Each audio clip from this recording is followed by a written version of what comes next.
Assalamualaikum warahmatullahi wabarakatuh.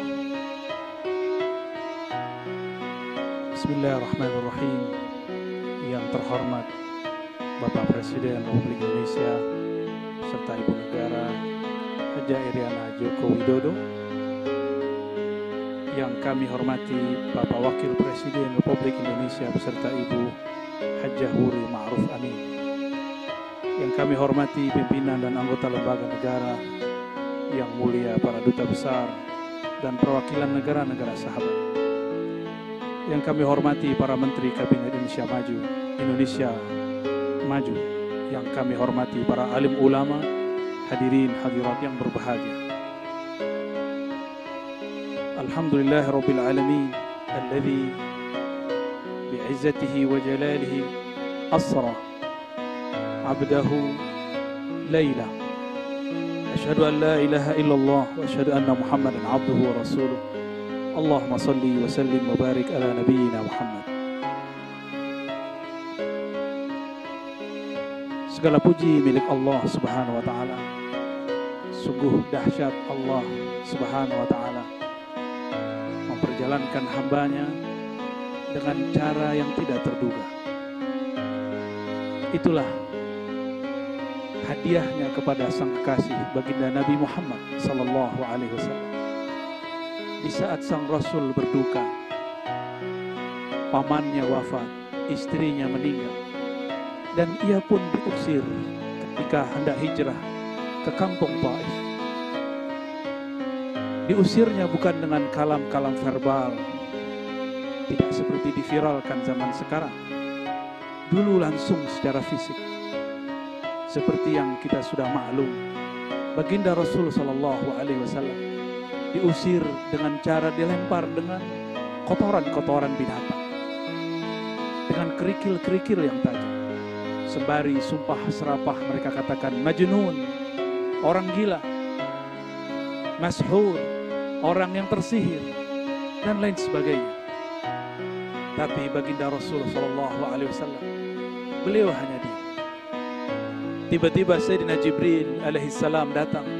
Ya Muhammad, maukah engkau aku tawarkan bantuan? Bantuan apakah yang ditawarkan Sayyidina Jibril? Ternyata Sayyidina Jibril menawarkan untuk menghancurkan penduduk Taif. Apa jawaban baginda Nabi Muhammad sallallahu alaihi wasallam? La, fa innahum la ya'lamun. Mereka tidak faham yang aku maksudkan. Semoga semangat ini ada pada pemimpin negeri ini, ada pada ulama-ulama di negeri ini, sehingga mampu mengislah, memperbaiki mana yang rusak dan terpecah. Sallallahu alaihi wasallam, meskipun beliau secara umur biologis hanya 63 tahun, tapi secara keruhanian lebih tua daripada Sayyidina Adam, lebih tua daripada Sayyidina Nuh. Nabiuna Nuh alaihi salatu wassalam, ketika beliau sudah lebih dari 900 tahun berdakwah, mendidik umat, lelah juga rasanya. Akhirnya beliau mengatakan, ya Allah, jika engkau membiarkan generasi mereka hidup, maka generasi setelahnya akan lebih kufur dari kelompok ini, dari generasi ini. Maka hancurkan saja ya Allah. Inilah ujian Sayyidina Nuh yang membuat beliau tidak lebih mulia dari Sayyidina Nabi sallallahu alaihi wasallam. Bayangkan, sudah setua itu, tapi kalah dewasa, kalah salamatus sadr dengan baginda Nabi Muhammad yang hanya berumur 63 tahun. Sallallahu alaihi wasallam. Bapak Wakil Presiden dan hadirin yang kami hormati.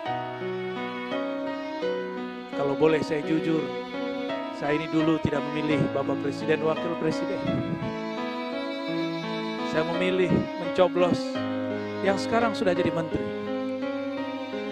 Ketika berita di mana-mana menyebutkan yang saya coblos mau jadi menteri, dalam hati merenung dalam, antara kesal tapi juga bertanya-tanya, apakah hati dia lebih bening daripada hati saya yang kata orang saya di Ustadz dan Buya?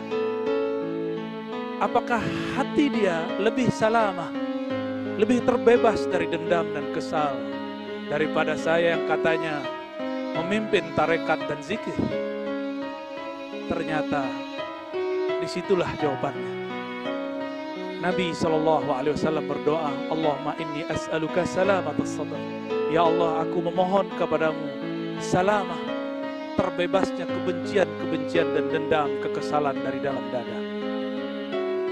Ditambah lagi di semua kitab-kitab Ahlus Sunnah yang menjadi panutan mayoritas umat Islam di Indonesia. Di situ ada kalimat kewajiban mendoakan para pemimpin. Wa in jar, meskipun dikabarkan dia zalim, meskipun dikabarkan tidak disukai, maka wajib mendoakannya. Ditambah lagi Imam Sya'rani mengatakan dalam kitab Al-Bahrul Mawrud, ma ra'aitu ahadan minas sufiyah anqara alal umara illa qalila. Aku tidak melihat ulama-ulama ahli qalbu, ahli ma'rifat yang biasa kita kenal dengan sufi, bertarekat, kecuali mereka sedikit sekali ingkar kepada ulama dan umara. Justru mereka mendoakannya dari dalam hatinya, dalam khalwatnya, dalam kesendiriannya. Karena yang dia fikirkan adalah masalihul ummah, kemaslahatan umat, bukan emosi berpolitik semata. Semoga pemimpin-pemimpin negeri ini diberikan salamatus sadr. Terima kasih sudah merawat negeri ini. Semoga Allah membersamai pemimpin kita, ulama-ulama kita. Amin ya rabbal alamin. Bapak Wakil Presiden dan hadirin yang kami hormati, kisah Isra Mi'raj sudah banyak diceritakan, tapi karena memori manusia pendek, apa salahnya kita mengulang sedikit. Namun kami mengambil menarik jauh-jauh ke masa sebelum Nabi Yuna Adam dicipta. Dulu sebelum bangsa Adam, Bani Adam dicipta, sudah ada satu klan yang disebut klan api, Banul Jan. Kelompok Banul Jan ini sebagaimana disebutkan dalam Al-Bidayah wa Nihayah Imam Ibnu Katsir, adalah kelompok yang merusak di muka bumi. Akhirnya Allah mengkiamatkan kiamat pertama untuk mereka dengan menurunkan meteor, menghabisi mereka. Bangsa api dihabisi dengan batu api. Jadi cerita ini bukanlah dongengan Darwin, cuma sayangnya Darwin agak cocok logi. Tapi di saat itu terjadi, Allah berkalam kepada Sayyidina Jibril. Ya Jibril, itu ada putranya Raja Jan. Ambillah dia, didiklah dia, ajak dia mi'raj ke langit-langitku. Sampai Allah kemudian izinkan dia mempelajari semua zikir-zikir malaikat-malaikat di langit, alam malakut, alam jabarut, bahkan sampai kepada alam surga. Maka tiada dari makhluk apapun di muka bumi dan di langit bahkan di surga yang zikirnya lebih banyak daripada anak yang bernama Ahyas, yang kemudian diberikan nama malaikat Azazil. Dia bukanlah malaikat tapi sepangkat, sederajat dengan malaikat Azazil. Azazil ini pun bersuluk, berkhalwat, latihan kerohanian 18.000 tahun sebagaimana disebutkan oleh Imam At-Tabari. Tapi ujian mulai diberikan. Sebanyak apa pemberian, sebanyak itu jua ujian. Sekarang ahli zikir diuji. Sekarang yang suka bertakbir diuji. Sekarang yang suka bertahmid diuji. Azazil namanya. Disuruh ia sujud kepada orang yang dicipta dari tanah yang diinjak-injak.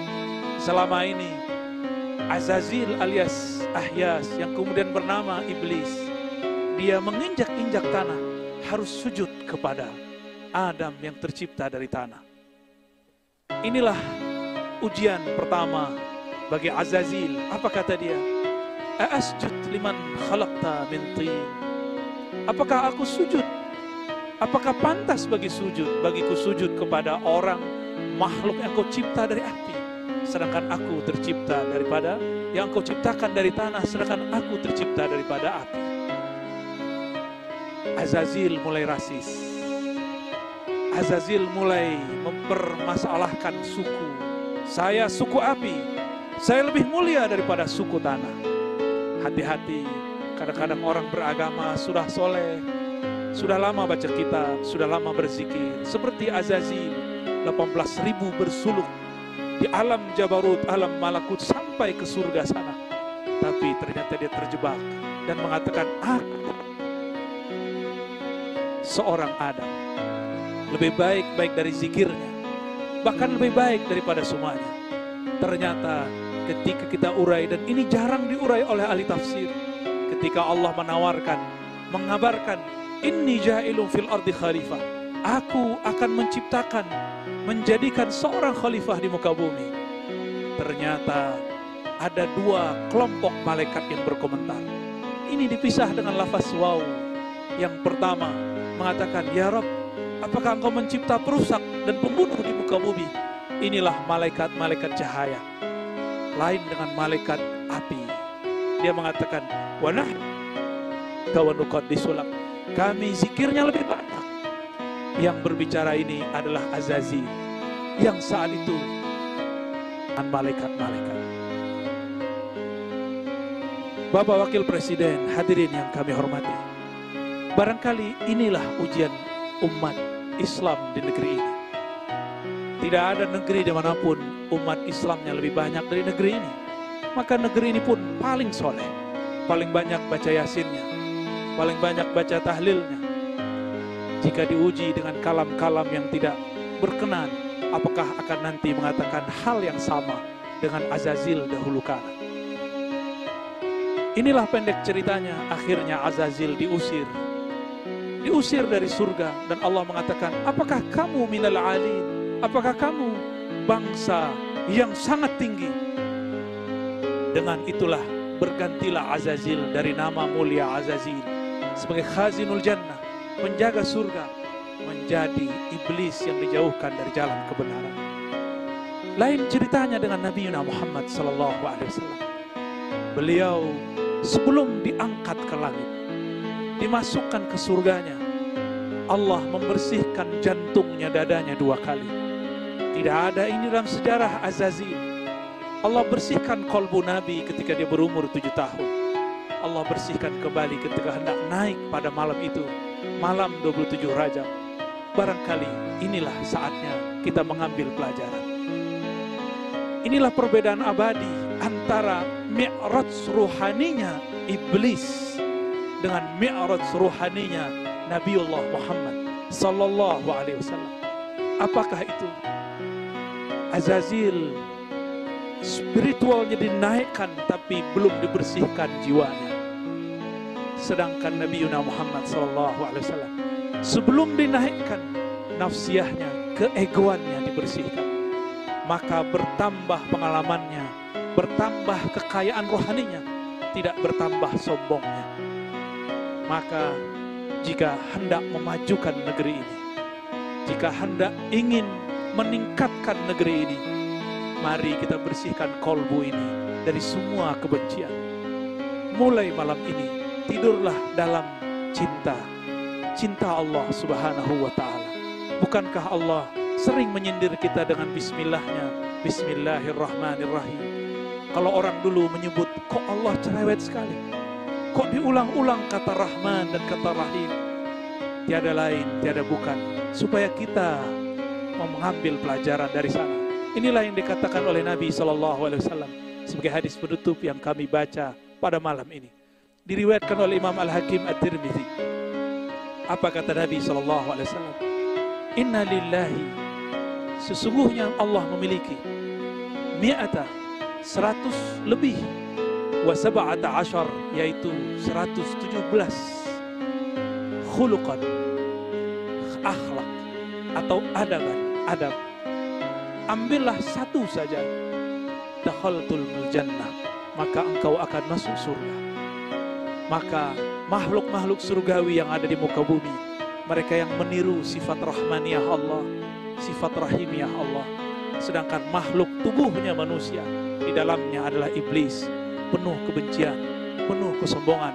Walaupun berjubahkan jubah alim ulama, walaupun dia berpakaian pakaian orang soleh, tapi jika di hatinya ada perasaan ana khairum minhu, aku lebih suci, aku lebih baik, aku lebih berhak, maka hati-hati, itulah syayatinul insi, itulah syaitannya manusia.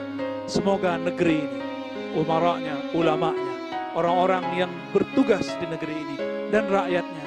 Allah bersihkan kolbunya dari kebencian-kebencian dan kesombongan. Semoga Allah memberikan nur mi'rajnya kepada kita semua. Semoga Allah merahmati kami yang berbicara dan kita yang hadir mendengarkan. Wassallallahu ala sayyidil mursalin, Sayyidina Ahmad, Sayyidina Muhammad, wa ala alihi wal mahdi khalifatihi wa sallim. Assalamualaikum warahmatullahi wabarakatuh.